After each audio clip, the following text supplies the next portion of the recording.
Welcome to this month's Harrison webinar entitled The Best Kept Secret in Psychometric Assessments.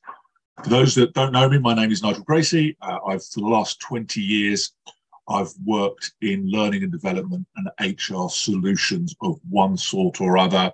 So lots of training, consulting, 360s, employee engagement, and a large chunk of my career has been working in psychometric assessments. And I'm delighted the chance to tell you a little bit about Harrison this morning.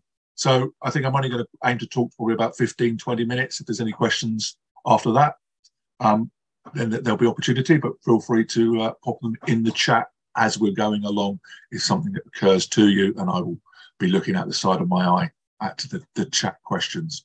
So those who haven't heard of Harrison, we have actually been around 30 years. You can see the map there. We're actually much bigger in the Far East and the US than we are in Europe. It's part of what I've been hired to bring in. And all those dots are where we have our channel partners. And so our business model is a channel one. So as Harrison, we don't actually sell direct to clients. We sell through our channel partners, and I'm delighted that some of them are on the call today. Thank you very much for joining us. We're still an owner-founder business. So Dr. Dan, he's got a double PhD in both mathematics and psychology. So he's frankly an absolute genius. And we're all about helping individuals and companies select and develop their top talent. And I wanted to share a little bit about some of the methodology that sits behind the Harrison questionnaire. And we call it enjoyment theory. And so you can see some text on the screen. But the theory is very simple. Those behaviors you enjoy, you're more likely to repeat, which means you're more likely to get better at them. So the feedback's going to be more positive, particularly the self-critique. So you're going to enjoy them more, and you're going to get better at them. And you're going to do them more, and you're going to get better at them, and you're going to get better feedback. So it is very much cyclical in that sense. And the reverse is true. Those behaviors you don't enjoy, you're not going to, or you're less likely to repeat. You're probably not going to get better at. So the feedback's going to be not as positive. And one of the things that our research has identified is that those behaviors you enjoy, and therefore you're more likely to be good at, not only is it a missed opportunity as if for an employer to take those behaviors and use them as they're likely to be strengths. So not only is it a missed opportunity for the employer and for you to use something that you're probably going to be good at, but actually it can be really frustrating not to use those behaviors. So a lot of our research has shown that, yeah, that frustration is a real issue. So if we can identify, as we can, those behavioral strengths, then we know where best to utilize people in their organizations. And one of the things we're best known for is our paradox methodology. And this is nothing new. Aristotle was talking about this in ancient Greece. What it essentially says, so our assessment, we measure 175 different behavioral traits. Of those 175, there are 24 that you cannot class as a genuine strength unless they're balanced by their paradoxical opposite. I'm sure you can do the maths. There's 24 that need to be balanced. Therefore, there's 12 paradoxes. And there's one of them on the screen. We call that coaching mindset. So the active behavior on the vertical is about being enforcing. And the passive behavior on the horizontal is about being warmth and empathy. And our research shows that you can't consider either of those things a genuine behavioral strength unless you're also strong in the other one. So as you can see on the screen, this person scores low on enforcing, but high on warmth and empathy. And obviously the dot is where obviously the scores meet. And as you can see in the text, we describe that behavior. They're likely to be permissive. They're likely possibly to care too much and get wrapped up into other people's problems. Now, if it was the other way around, and they were high in enforcing and low in warmth and empathy, we'd describe them as harsh. I think we can all recognize something like that. So really to take those traits of enforcing and warmth and empathy to use them effectively, as I say, you need to be strong in both. And we call that compassionate. enforcing. Now, I'm going to touch on personal development in a little bit, but one of the other areas we identified, our research has shown that if you are particularly strong in one of these and weak in its paradoxical opposite, there's a tendency to overemphasize the positive traits of what you're strong in, the positive aspects of what you're strong in, and overemphasize the negative traits of the thing that you are score low in. So to use this example again, this person who's high in warmth and empathy, probably when thinking about enforcing, about being direct, about holding people to account and enforcing the rules, this person is likely to overemphasize all the negative aspects of that without considering the positive aspects.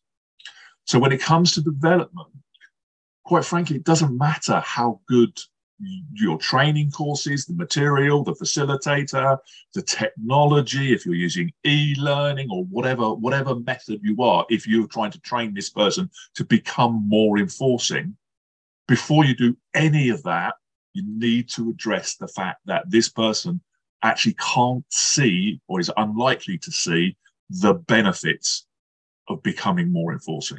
And if that mindset there is, quite frankly, it doesn't matter how good your training is, the chance of it being successful is pretty remote. So we need to address that mindset first. So paradox and enjoyment theory are the two key methodologies that our assessment are based upon. Like a lot of assessment providers, we really emphasize the use of psychometrics in the recruitment process. And what attracted me to Harrison is we have what we call quite a unique approach to it. We call it the job success formula, because we break the criteria into two areas. We call it eligibility and suitability. Eligibility is about, can you do the job? Have you got, as you see on the screen, there's things in blue, the certification, the skills, the education level, all those hard competencies. Can you do it? Suitability is the behavioral traits. Will you do it? Now, I'm happy to share, and I'm sure those partners on the call will probably start laughing about this. Do I have the ability to do detail and look at spreadsheets and analyze profit and loss and do all that kind of detailed data analytics? Yeah, I do have the ability to do it. It's an important part of my job. Suitability as in a day-to-day requirement? No. I'm more of a people person. I want to be out there meeting people, talking to people, getting to know them. So I've got the technical competence to do that kind of thing, but you would never put me in a job where I'm doing that day in, day out. And where we do with those job success formulas, we break those, as I said, we've got 175 behavioral traits. Now, of course, not all of those are going to be relevant for every single job. So we've identified those three key areas in a job success formula that drive performance. Obviously, these are the essential traits. These are the must-have. There's a direct correlation with the higher the score, the more likely you are to be successful in the role. And then those desirable traits, obviously not as important as the essential, but nevertheless, they're good to have. And then these ones at the bottom, those traits to avoid. These are things that if you score highly on will actually have an active derailer to you doing the job. And because our process is a research-backed one, this isn't an opinion, there is the science that sits behind it. Not only can we put an indicative behavior, this is how this person is likely to do the job, we can actually put a percentage. We can say, put a number and predict how likely this person is to perform in the role, if we've defined the job success formula properly.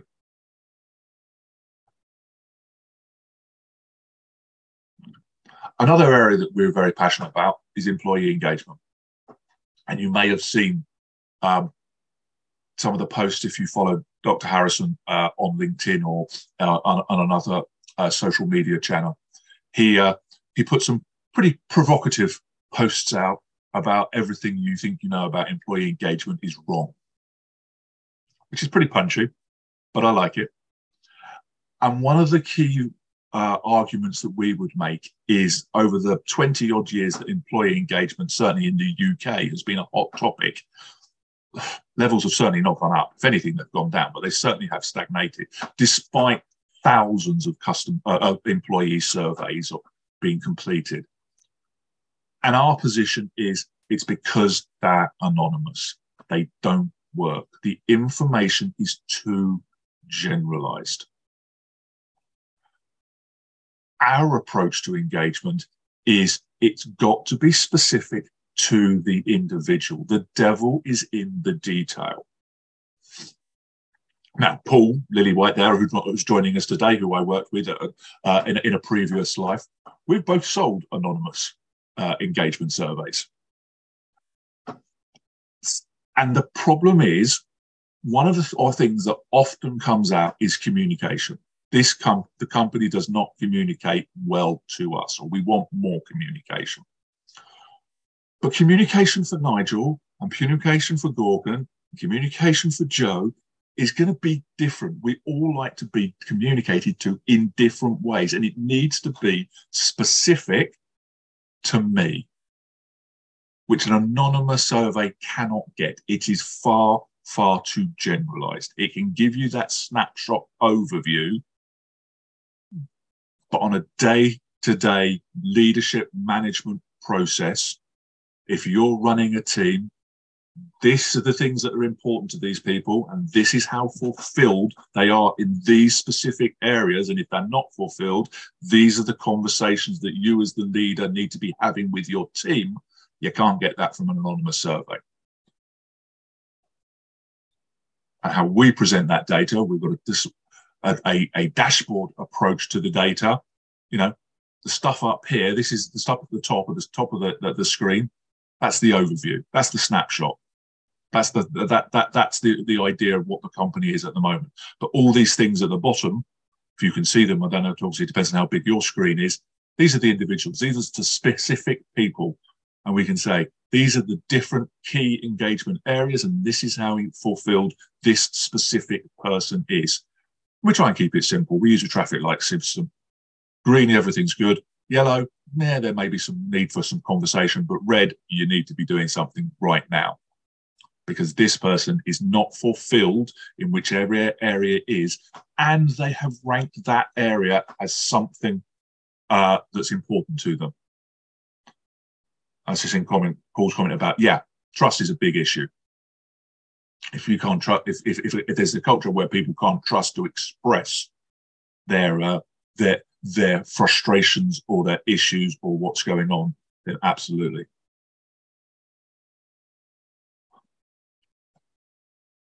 And I mentioned before about leadership and personal development. Of course, we all have our areas for development. Back to my earlier point about defining what good looks like in terms of the job success formula. Now, we can do this in two ways. Job success formula is very much specific to a role by role by role, or we also have a stack of things called behavioural competencies. Now, they're a bit broader. So you may have, say, a first-line leader set of leadership competencies. If we're clear and we've defined what good looks like, as I say, whether it's job specific or a broader set of leadership competencies, for examples, we've now got something to measure people against. And now we are in a position to say, because of course, we all have our areas for development, but not all those areas are relevant for the job we currently do, or the job that we aspire to do, or the environment, or the business, or anything like that. If we've defined very clearly what good looks like, we can now identify these are the behavioral traits, or these are the paradoxes that are actively impacting you on your role. And these are the ones that aren't relevant in this scenario, for this role, for this company, for this set of leadership competencies. So you can invest your budget wisely in where you're going to spend money on developing people. again, I'm sure Paul will agree with this. As I say, I've worked in this industry a long time. I'm a commercial guy. I haven't yet met a business that has an unlimited learning and development budget. When I do, they're my new best friend, but I haven't met them yet. So it's important to be able to do that training needs analysis. What does good look like? What have we got, and where are the gaps? Now, to give an example of that, and this happened many years ago, long before I got into this industry, my wife got sent on I don't know how many assertiveness courses. The problem was they were trying to train assertiveness through force of character. It's just not her. Obviously, except with me and the kids. But assertiveness through force of character is just not her. However, now that as I say, I didn't know that then, but I know it now, she quite likes rules. She's naturally rule orientated. So if they'd trained rule enforcement rather than force of character, they would have got the same output by training a different behavioral trait. So it's not do it because I tell you to do it, it's do it because the rules quite clearly say you have to do it. As I said, you would have got a much more likely chance for success by focusing on something that's much more likely to respond to the training. Last couple of slides about us. We're one of the few test providers that actually got ISO accreditation. Again, because of the job success formula, because it's defined against, being measured against a standard. It's not a personality test, it's a behavioural inventory. And because we've got research backed for our job success formulas, we've got 6,500. And for those of you familiar with Brandon Hall, we've won a number of awards from Brandon Hall over the years, and this is the most recent one that they got the most for last year. The award ceremony was only a few weeks ago.